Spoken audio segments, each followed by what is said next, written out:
Lần đầu tiên Nhật Bản, Đài Loan lên kế hoạch tổ chức đàm phán nhằm giải quyết các chiến thuật cưỡng bức quân sự và vùng xám mà Trung Quốc áp đặt. Đài Loan, 2 cựu sĩ quan bị khám nhà vì tình nghi là gián điệp Trung Quốc. Quay trở lại với tình hình Afghanistan, Taliban tuyên bố sẽ không có thể chế dân chủ nào ở đây.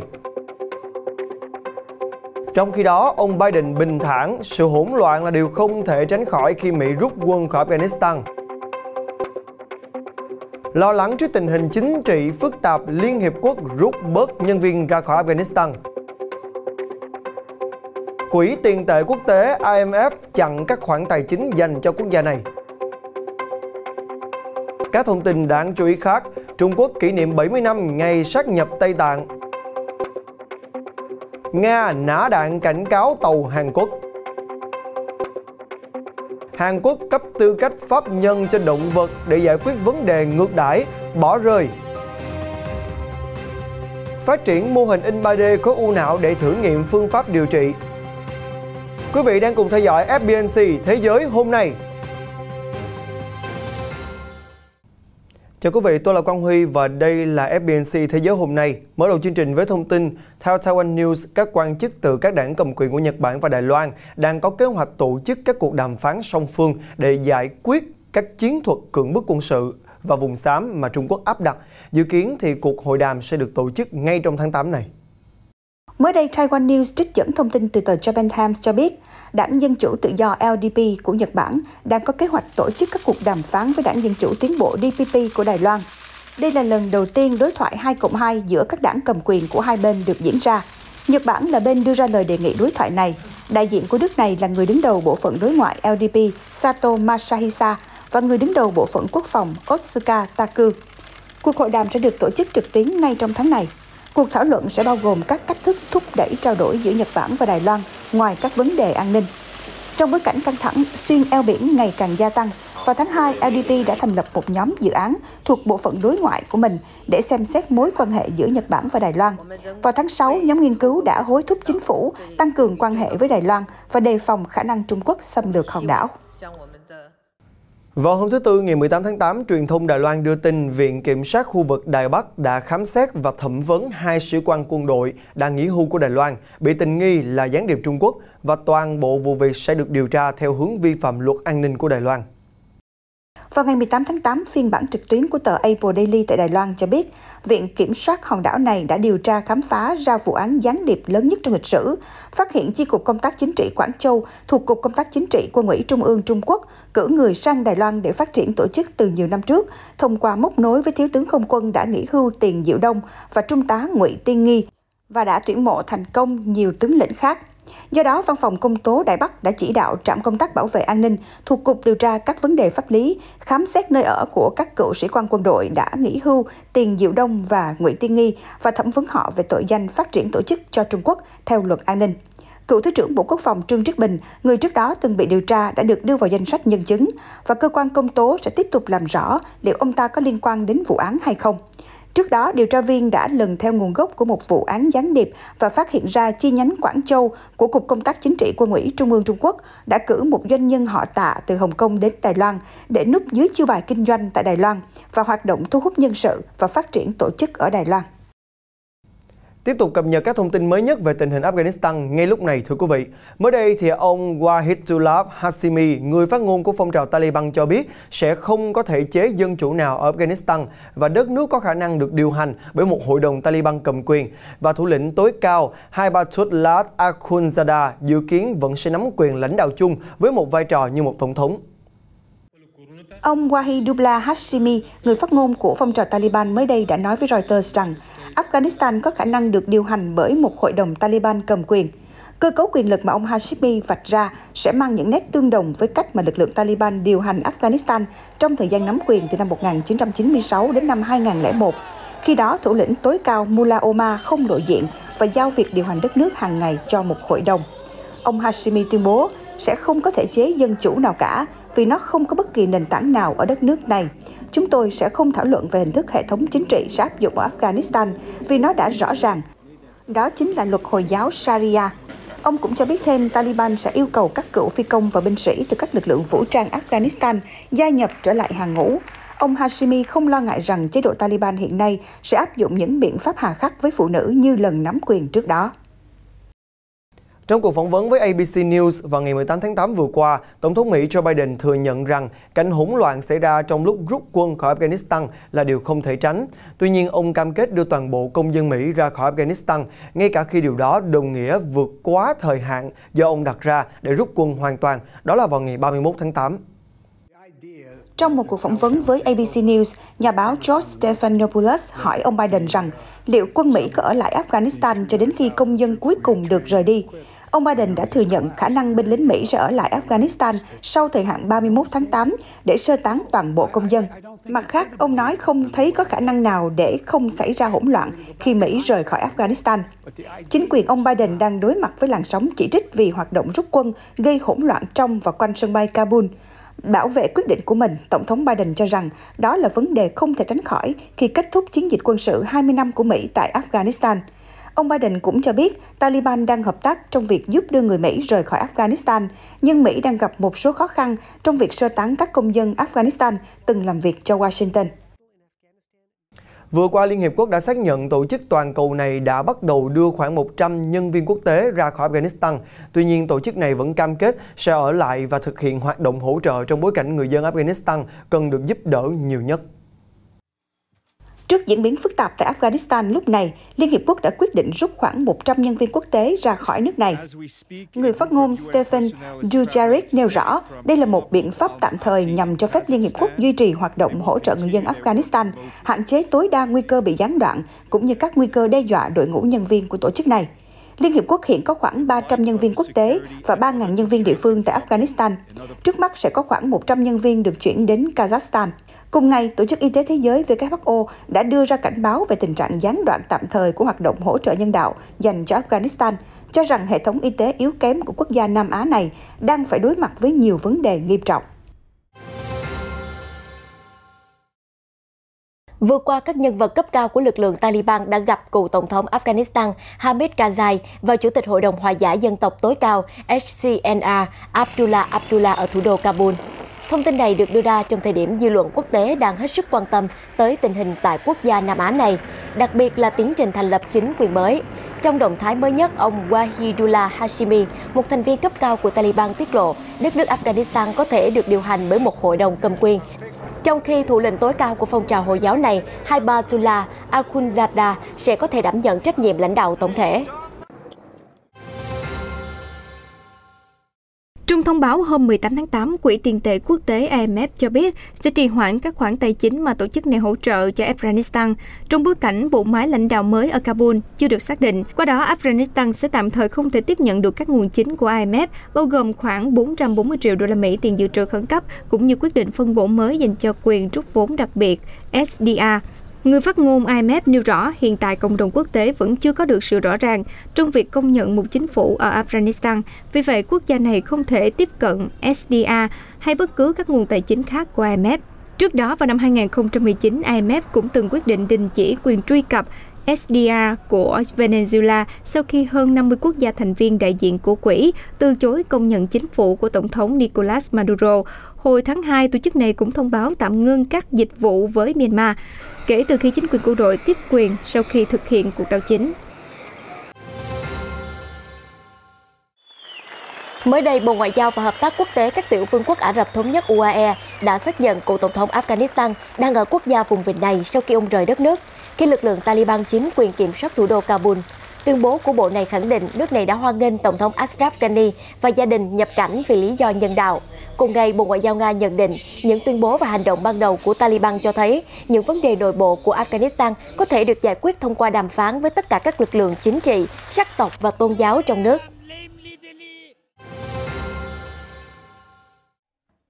Sau khi Taliban chiếm thủ đô Kabul của Afghanistan hôm Chủ nhật 15 tháng 8, cảnh tượng hỗn loạn trong và xung quanh sân bay với những người cố gắng thoát ra khỏi đất nước một cách tuyệt vọng đã được ghi lại trong nhiều ngày liên tiếp.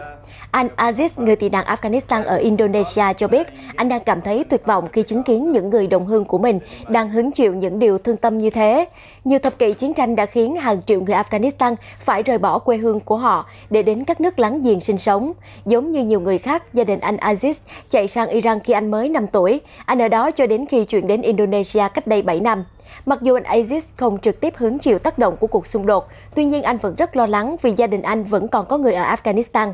Lo lắng của anh nhiều nhất là đến từ việc gia đình anh thuộc dân tộc thiểu số Hazara, những người đã bị các chiến binh bao gồm cả Taliban và nhà nước Hồi giáo nhắm mục tiêu trong nhiều thập kỷ vì sắc tộc và niềm tin tôn giáo của họ. Lúc nào ở Afghanistan cũng có vấn đề, nước tôi chưa lúc nào được an toàn trong gần 50 năm qua. Giờ đây mọi việc còn trở nên tồi tệ hơn khi Taliban đến và nắm quyền kiểm soát và trở thành nhà lập pháp duy nhất. Điều này rất nguy hiểm với những người thuộc dân tộc Hazara như tôi, vì họ cho rằng chúng tôi không phải người Afghanistan, vì trông chúng tôi giống người Trung Quốc và Nhật Bản. Hầu hết người Hazara là người Hồi giáo, dòng Shiite. Những người theo dòng Sunni cứng rắn như Taliban không thích người Hazara là vì lý do này, và cộng đồng đã phải đối mặt với sự ngược đãi và bạo lực trong nhiều thập kỷ, bao gồm các cuộc tấn công gần đây vào bệnh viện phụ sản và trường nữ sinh. Trong một tuyên bố mới đây, một quan chức Taliban lên tiếng kêu gọi những người dân Afghanistan đang tập trung ở các cửa sân bay nên trở về nhà nếu không có giấy phép đi lại, đồng thời nhấn mạnh rằng không muốn thấy thêm bất kỳ trường hợp nào bị thương ở sân bay. Lời kêu gọi trên được đưa ra trong bối cảnh có thông tin cho rằng có ít nhất 12 người đã thiệt mạng ở trong hoặc xung quanh khu vực sân bay Kabul kể từ ngày 15 tháng 8 do bị trúng đạn hoặc bị giẫm đạp. Một nhân chứng cho biết vào sáng cùng ngày, quang cảnh ở sân bay Kabul khá bình yên. Cũng theo nguồn tin này, đến nay, ít nhất 8.000 người đã được sơ tán khỏi Afghanistan trên các chuyến bay của phương Tây. Vào sáng ngày 19 tháng 8 vừa qua, một chiếc máy bay chở những người di cư Afghanistan đã đến Tây Ban Nha. Bộ trưởng Ngoại giao Tây Ban Nha José Manuel Álvarez cho biết máy bay chở 53 người, trong đó có 5 nhà ngoại giao nước này, 48 người còn lại là người Afghanistan làm việc cho Tây Ban Nha ở Afghanistan và gia đình của họ. Đài phát thanh Cadena SER cho biết Tây Ban Nha có kế hoạch vận chuyển bằng đường hàng không khoảng 500 người, bao gồm nhân viên Đại sứ quán Tây Ban Nha và những người Afghanistan đã làm việc với họ và gia đình họ từ Kabul. Ông Álvarez cho biết mục tiêu của Tây Ban Nha là đưa tất cả họ đến châu Âu càng sớm càng tốt, nhưng đồng thời ông cũng cảnh báo về những thách thức mà sứ mệnh này đang phải đối mặt tại Kabul. Tây Ban Nha đã cung cấp mọi nguồn lực cần thiết cho quá trình này, như phương tiện đi lại và điện thoại liên lạc, nhưng sân bay Kabul không nằm trong tay chúng tôi. Hôm thứ Ba 17 tháng 8, Thủ tướng Tây Ban Nha Pedro Sánchez đã đề nghị tạo một trung tâm cho hàng trăm người tị nạn Afghanistan được vận chuyển bằng máy bay ra khỏi Kabul đến Liên minh châu Âu. Tuy nhiên, ông không cho biết chi tiết.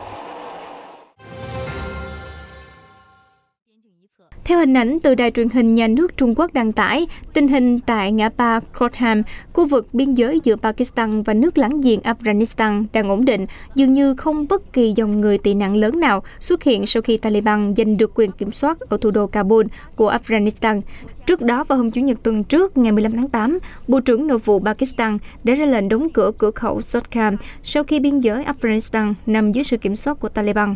Cũng theo nguồn tin này, Pakistan và Taliban từ lâu đã duy trì mối quan hệ tốt đẹp, mặc dù Islamabad từng tuyên bố điều này đã chấm dứt kể từ khi Mỹ phát động chiến dịch quân sự ở Afghanistan vào năm 2001 nhằm lật đổ chính quyền của các phần tử Hồi giáo cực đoan, với cáo buộc rằng Taliban đã bao che cho các chiến binh Al-Qaeda, kẻ đã thực hiện cuộc tấn công ngày 11 tháng 9 ở Mỹ.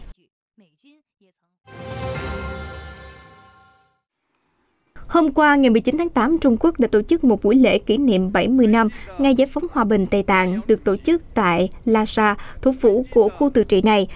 Tại buổi lễ, quốc kỳ Cộng hòa Nhân dân Trung Hoa được kéo lên và sau đó mọi người tham gia sự kiện hát quốc ca Trung Quốc.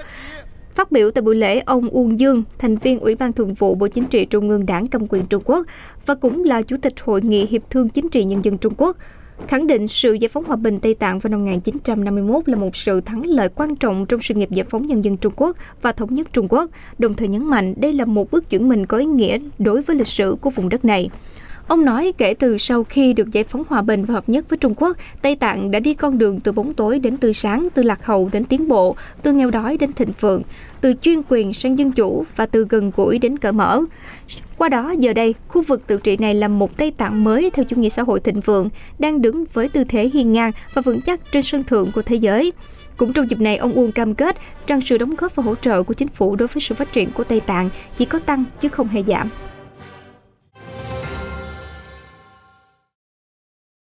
Còn tại Nga, vừa qua, Bộ Đại dương và Ngư nghiệp Hàn Quốc cho biết một tàu hải quân Nga đã bắn cảnh cáo một tàu cá nước này khi đang hoạt động ở vùng biển ngoài khơi Vladivostok. Tuy nhiên, may mắn là không có thương vong hay thiệt hại nào được ghi nhận.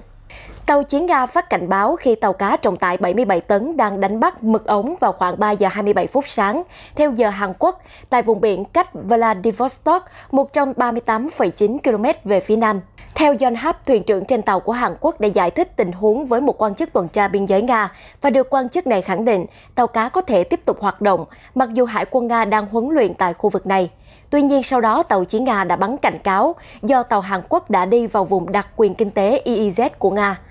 Theo Hiệp định Nghề cá song phương, các tàu cá Hàn Quốc được phép hoạt động ở khu vực biển này. Bộ Đại dương và Ngư nghiệp Hàn Quốc khẳng định sẽ giám sát các tàu cá hoạt động trong vùng biển của Nga để ngăn chặn các vụ việc tương tự xảy ra, đồng thời thảo luận với các nhà chức trách Nga để đảm bảo an toàn cho các tàu đánh bắt hải sản.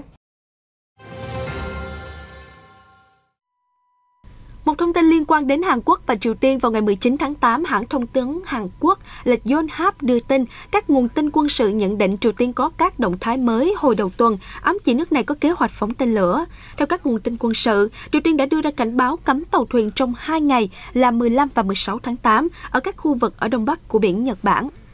Các nguồn tin này nhận định khuyến cáo như vậy thường được đưa ra trước thềm các vụ phóng tên lửa hoặc thử vũ khí khác nhằm cảnh báo tàu thuyền tránh xa một số khu vực dự kiến sẽ bị ảnh hưởng. Tuy nhiên, các quan chức thuộc Hội đồng Tham mưu trưởng Liên quân Hàn Quốc GCS cho biết, trên thực tế đã không có vụ phóng tên lửa đạn đạo hay pháo nào diễn ra trong thời gian này. Nhiều người dự đoán Triều Tiên có thể thực hiện các hành vi khiêu khích nhằm phản đối các cuộc tập trận chung đang diễn ra giữa Seoul và Washington. Bình Nhưỡng từ lâu đã lên án các cuộc tập trận như vậy là một cuộc diễn tập xâm lược. Chuyển sang một thông tin về động vật tại Hàn Quốc, trong hình là Jin Hui, một chú chó thuộc giống Pomeranian màu kem. Chú chó bị chôn sống và bỏ mặc vào năm 2018 tại thành phố cảng Busan. Với đôi mắt to, tròn nhưng đượm buồn, Jinhoon có nghĩa là ánh sáng thực sự trong tiếng Hàn, hiện thích dành thời gian vui vẻ cùng những chú chó khác tại một trại động vật ở phía nam Seoul.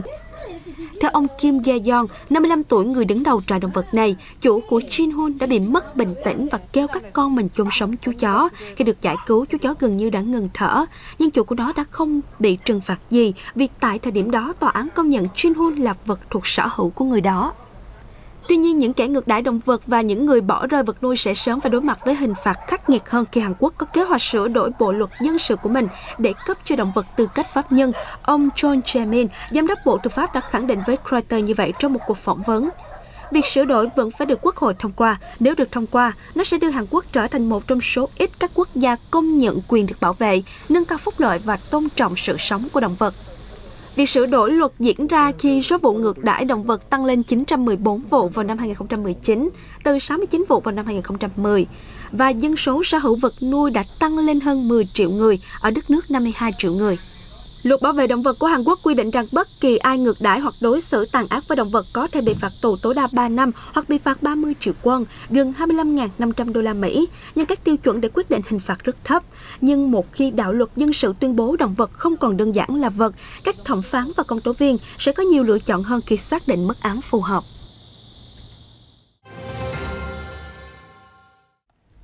Chánh văn phòng nội các Nhật Bản Katsunobu Kato hôm thứ Năm 19 tháng 8 đã lên tiếng phản đối mạnh mẽ về phán quyết của Tòa án tối cao Hàn Quốc đối với công ty Mitsubishi Heavy Industries trong vụ kiện cưỡng bức lao động thời chiến. Bên cạnh đó, ông Kato còn thúc giục cơ quan hành pháp Hàn Quốc cần đưa ra một giải pháp hợp tình hợp lý hơn cho Nhật Bản. Lời tuyên bố trên được phía Nhật Bản đưa ra sau khi Tòa án tối cao Hàn Quốc đưa ra lệnh thu hồi khoản tiền 730.000 đô la Mỹ mà công ty nước này đang nợ Mitsubishi Heavy Industries nhằm dùng số tiền này để bồi thường cho các nạn nhân bị cưỡng bức lao động trong thời kỳ đế quốc Nhật Bản chiếm đóng bán đảo Triều Tiên. Trong khi đó, người phát ngôn của Mitsubishi Heavy Industries lại từ chối đưa ra bình luận về phán quyết trên và nói rằng vẫn đang cố gắng xác minh thông tin chi tiết. Đã từ lâu, Hàn Quốc và Nhật Bản luôn có những mâu thuẫn gay gắt trong các vấn đề liên quan đến việc bồi thường cho những người thuộc bán đảo Triều Tiên bị buộc phải làm cho các công ty và nhà thầu quân sự của Nhật Bản suốt những năm 1910 đến năm 1945. Trước đó, vào năm 2018,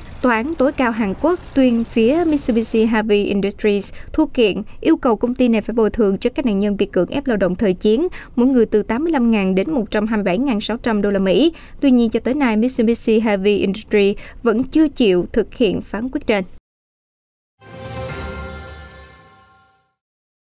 Vào ngày 18 tháng 8, vòng tranh tụng cuối cùng trong cuộc chiến pháp lý của bà Mạnh Vãn Chu, giám đốc tài chính CFO của tập đoàn công nghệ Trung Quốc Huawei, nhằm chống lại lệnh dẫn độ của Mỹ đã khép lại sau gần 1.000 ngày. Bà Mạnh Vãn Chu là con gái của tỷ phú sáng lập Huawei, ông Nhậm Chính Phi. Bà bị buộc tội gian lận liên quan đến cáo buộc nói dối của một giám đốc điều hành của HSBC ở Hồng Kông vào năm 2013 và mối quan hệ của Huawei với một công ty con có tên là Skycom, công ty bị cáo buộc vi phạm các lệnh trừng phạt kinh tế của Mỹ đối với Iran. Mỹ cho rằng HSBC tiếp tục mối quan hệ kinh doanh với Huawei và đồng ý tiếp tục chuyển tiền của công ty qua hệ thống tài chính Mỹ vì những lời bóp méo sự việc của bà Mạnh. Theo các nhà chức trách Mỹ, do đó HSBC có nguy cơ vi phạm lệnh trừng phạt của Mỹ với Iran, khiến ngân hàng có khả năng bị truy tố và tổn thất về kinh tế và danh tiếng. Thẩm phán Tòa án tối cao tỉnh British Columbia bà Heather Holmes cho biết, vào ngày 21 tháng 10 tới sẽ công bố ngày đưa ra phán quyết của mình. Trong vụ kiện này, quyết định cuối cùng về việc dẫn độ bà Mạnh Vãn Chu thuộc về Bộ trưởng Tư pháp Canada. Chuyển sang một thông tin về đại dịch COVID-19, vừa qua, Tổng thống Mỹ Joe Biden thông báo chính quyền sẽ yêu cầu nhân viên tại các viện dưỡng lão phải tiêm vaccine ngừa COVID-19 như một điều kiện của những cơ sở tham gia các chương trình chăm sóc y tế, Medicare và Medicaid của chính phủ.